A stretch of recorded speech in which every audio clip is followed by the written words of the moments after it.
आज म चाहिँ यहाँनेरि मेरो बुढी हजुरआमा हुनुहुन्छ। लगभग 100 वर्ष पुगिसक्नु भएको छ। अनि म चाहिँ त्यहाँ आमाको हजुरआमाको दर्शन गर्न भनेर आएको छु। बुबा हजुर दर्शन भाग्यमानी बाबु। अनि के छ खबर? एकदम ठिक छ त। सन्चै हुनुहुन्छ नि? एकदम सबै आरामै। अनि आमालाई पनि सन्चै छ? आमालाई एकदम अहिलेसम्म चाहिँ सन्चै छ, ठिकै छ, राम्रै छ। अनि बुबा हजुरआमा कति वर्ष पुगिसक्नु भयो? अहिले आमा अस्ति असारबाट चाहिँ 100मा हिँड्नु हुँदैछ। होसहरू छ आमाको? एकदम आमाको होस सबै छन्, आँखा खुल्ला छन्, कान खुल्ला छन्, शरीर सबै खुल्ला छ। बुढो शरीर भयो, केही कुछ त अब रुख छँदैछ। म यति वर्ष पुगेँ भन्ने पनि आमालाई पनि थाहा छ? आमालाई थाहा छ, 100 वर्ष पुग्यो भने एकदम थाहा छ। म सोध्छु ल। लु सोध्नु।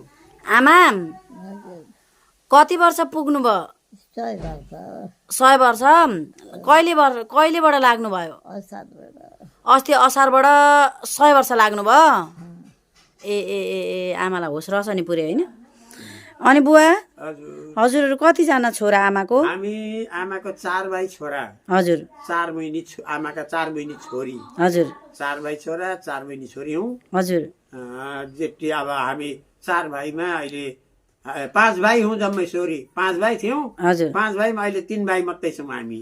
म चाहिँ आमासँग बसेको छु, आमाका काखमा छु। आमालाई हेरेको छ हामीलाई। यस्तै छ हाम्रो। बुबा तपाईँबाट एउटा कुराको सन्देश पाएँ नि मैले, एउटा कुराको जानकारी पाएँ नि। हजुर भन्नु त। मैले चाहिँ आमा पालेको छु। अनि भन्छन् मसँग चाहिँ आमा हुनुहुन्छ भन्छन् नि त। हजुर। तर हजुरले म चाहिँ आमासँग छु, हामीहरूलाई चाहिँ आमाले पालेको छ भन्नुभयो, यो कुराले त एकदम मन छोयो त मेरो त बुबा। होइन, त्यसो होइन। हामी जब तक माता पिता आफ्ना काखमा हुनुहुन्छ भने उहाँहरूले चाहिँ हामीहरूलाई पालेको हुन्छ के। किन आशीर्वाद उहाँले दिनुभएको छ र हामी पालिएका छौँ।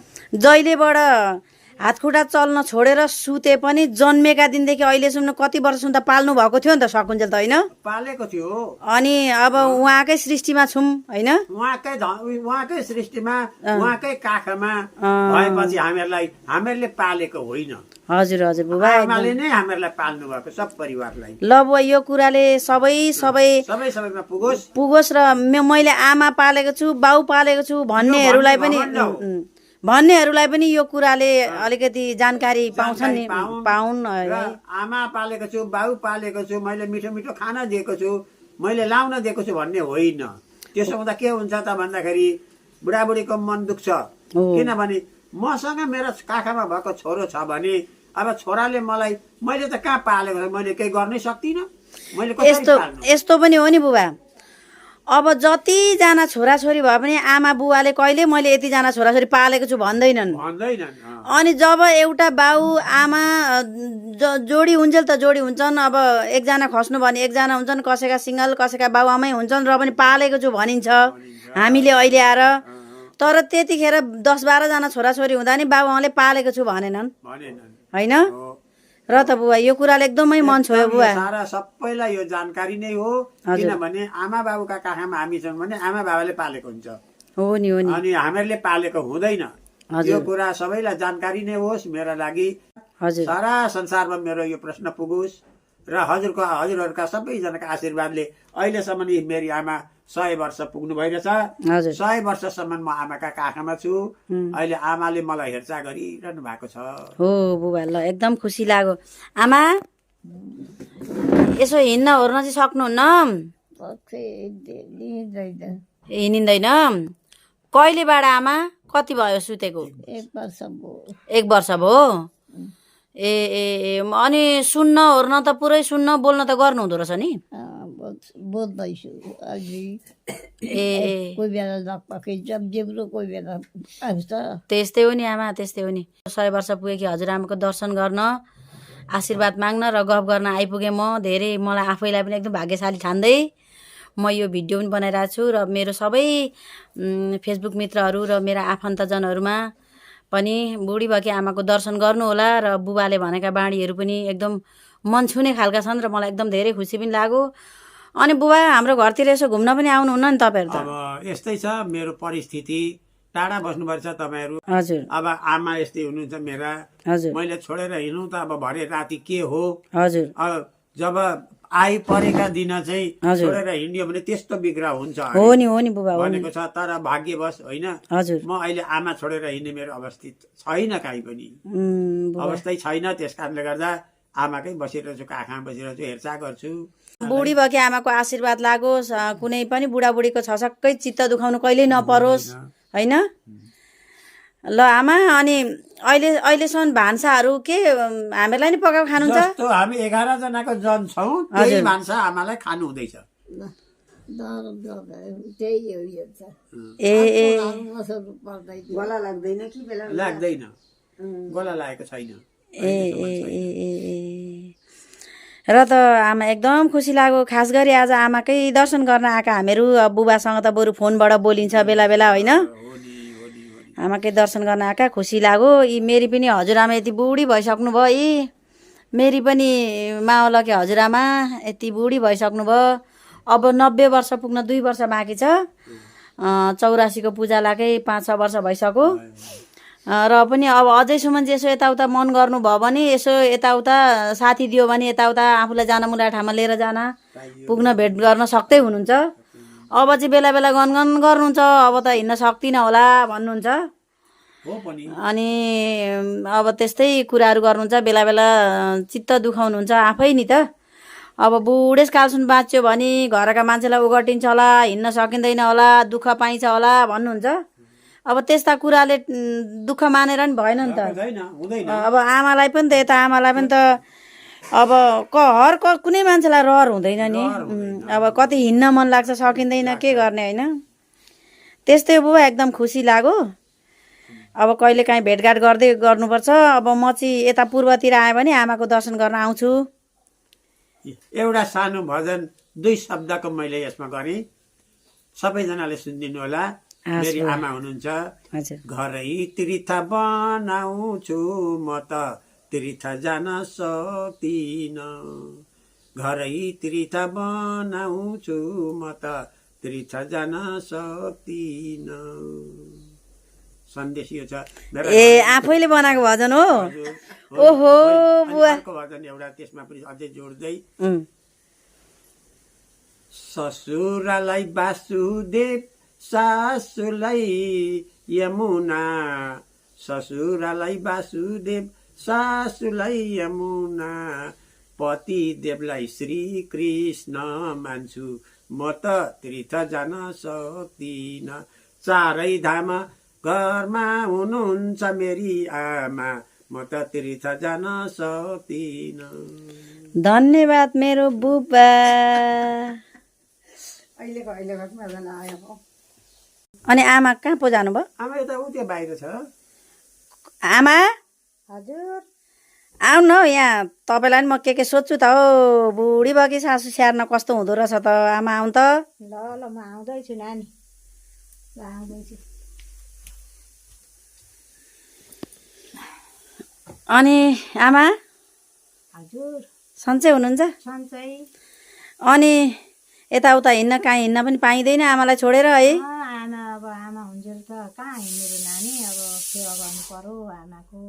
अब कहाँ हिँड्नु र, हिँड्न त मेरो उपाय छैन। त्यही र त आमालाई अघि सोधेँ कि आमा पर घर बनाउँदै हुनुहुँदो रहेछ त, तपाईँहरूको यहाँ भनेको बनाउँदैछन् अरे भन्नुभयो।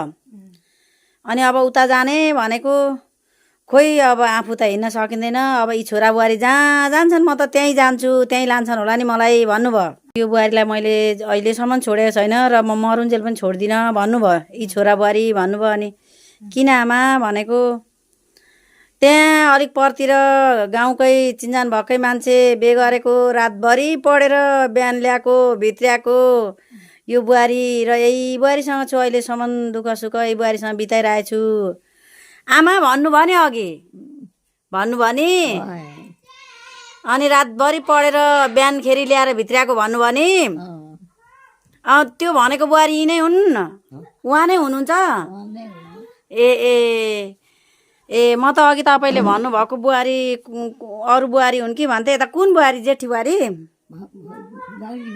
माइली बुहारी ए ए ए अनि बे गरेदेखि तपाईँहरू सँगै हुनुहुन्छ ए ए ए त्यही त यस्तो बुहारी सबैका बुहारी यस्ता पनि हुँदैनन् अब सबैका सासू राम्रा पनि हुँदैनन् तर राम्रो हुन र नराम्रो हुन एउटा आफूमा भर पर्ने कुरा पनि रहेछ र ग्रह मिल्नु पनि पर्दो रहेछ आमा नि ग्रह पनि हो के अब कसैका सासू पनि सासूका ठाउँमा राम्रै हुन्छन् बुहारी पनि बुहारीका ठाउँमा राम्रै हुन्छन् कसैको ग्रहै मिल्दैन अब तर अब यहाँ चाहिँ तपाईँले अहिले सुम्न आमालाई यस्तो स्याहार सुसार गरेको देख्दा र आमाले पनि अहिले अब बुढाबुढीले त चित्त नबुझेको कुरो त भन्छ नि त यस्तो भएको छ भनेर होइन अनि तर कस्तो मजाले भन्नुभयो यस्तो उस्तो भन तपाईँ उता पर के गर्दै हुनुहुन्थ्यो नि आमा कुन बुहारी तपाईँ कहिले आउने उता घर बनिँदै रहेछ तपाईँ कहिले उता घरमा जाने भन्दा यो कुरो आयो के कस्तो मन छोयो मलाई त नि ए अनि आमा कति वर्ष पुग्नुभयो तपाईँ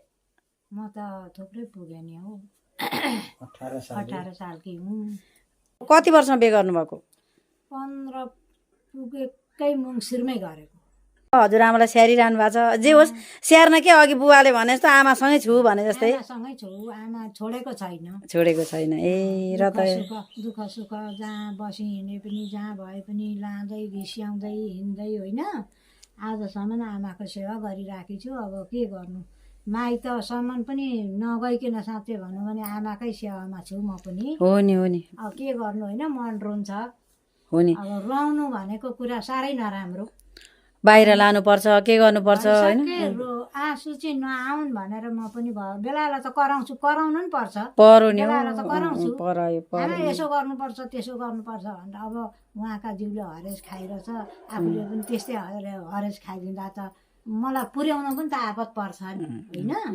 अनि बेलालाई यसो गर्नुपर्छ अनि आमा अब बिमारी मान्छे अब बुढाबुढी मान्छे कहिले अब के गर्दै गरेको हुन्छ कहिले सट्टै पिसाब उतो होला अनि त्यहाँदेखि अब आफू केमा हुन्छ आमा अघि भन्नुपर्छ नि भन्नेलाई के होला त्यो त अब त्यो त्यस्तै हो बुढाबुढीको सेवा गर्नु र केटाकेटीको सेवा गर्नु एउटै हो भन्छन् हुनुहुन्छ अहिले त म बाहिर जान्छु माइली परी लगिदे बाहिर पुर्याइदे भन्नुहुन्छ लगिदिन्छु अनि फेरि सुताइदिन्छु अनि फेरि एकछिन अब म बाहिर जान्छु पिसाब गर्न भन्नुहुन्छ अनि लगिदिन्छौँ अनि अब के खान मन लाग्यो दिउँसो अलिकति केही खाजासाजा खान मन लाग्यो भने उठाएर चियासँग दिन्छौँ भोक लागे जस्तो खाउँ चाहिँ गर्नु हुँदो रहेछ क्या हो नि अब लाग्छ कि अब त्यो मलाई धेरै खाँदा पनि अब पच्दैन यस्तो हुन्छ नि त राम्रो छ दिसा पिसाब पनि त्यस्तो फोहोर मैला हेर्नु न ओछ्यान हेर्नु न त्यही र त यसरी कहाँ बस्न सकिन्छ कोठामा नभए मान्छे बस्छ अन्त कति सफा अनि अब के गर्नु त्यो भन्नुहुन्छ क्या मलाई अगाडि हजुर मलाई लगिदे मलाई गर्दै हिजो नआएर ल्याएको दिनै पछि भरिसक्यो दिनै नआइदियो भन्नुहुन्छ अनि अब सुगर सफाइ हुने मान्छेलाई त गाह्रो हुन्छ नि त हो नि अनि त्यही भएर गरिदिइराख्नुपर्छ त्यस्तै हो नानी त्यही त आमा तपाईँको बोली सुन्न पाउँदा खुसी लाग्यो अब कति कुरा त बोली बुझिँदैन बुझिन छोडिन्छ होइन 100 वर्षसम्म यसरी के बाँच्न सकिन्थ्यो होला र आज बुढी भएकी हजुरआमाको दर्शन गरेर यहाँ आमासँग बोल्दै बुबासँग बोले बुबाले कस्तो मन छुने कुरा गर्नुभयो उता हजुरआमा र म आएका छौँ अनि लाग्यो मलाई पनि आइदिँदाखेरि बोली सुन्दाखेरि कहाँ देख्छु फेसबुकमा देख्छु बोलाचाला गरौँ भने फेसबुकमा कहाँ हुन्छ र हुँदैन भनेका बेला यसरी भेटेर बोले यस्तो हुँदैन घरमा यस्तो हुँदैन र धन्यवाद राम्रो भयो आउनुभयो होइन बाँचुन्जेल त भेटघाट गर्ने हो नि आमा दुःख सुख त जीवन साथी आफूसँगै हुन्छ जहिले होइन सन्तोकै लाग्यो यसो बेला बेला पर सम्झिन्छौँ बात मार्छु बेला हजुर अब उहाँलाई पनि त एउटी छोरी बिचरा जोडी छोरी बाकी एउटी होइन एउटी विदेश कान्छी छोरी उसलाई पनि त मनमा कति खिन्न भइराख्यो होला अनि कति पिर लाग्छ बेला बेला यहाँबाट फोन गर्छु यसो सम्झिने बात मार्छौँ मन दुखाएको कुरा यसो अब के गर्नु होइन राम्रो होस् राम्ररी गरी खाउन् राम्रो घर सर बनाएर बस्न पाए हुन्थ्यो बाससम्म बस्न पाए हुन्थ्यो भन्ने उहाँलाई पनि होला अब आमा र बुबालाई म के भन्न चाहन्छु भने छोराछोरीलाई पनि दुःख सुख अरू बेला त फेसबुकमा पनि यसो फोटोमा पनि दर्शन पाइन्छ र बोलचाल पनि हुन्छ तर दुःख सुख रमाइलो कुराहरूमा पनि जे मरौ दुःख घटना जेमा पनि हाम्रो भेट भइरहेको छ है जहिले पनि होस् है साँच्चै अब चाहिँ भइरहेको छ। हस् धन्यवाद हस्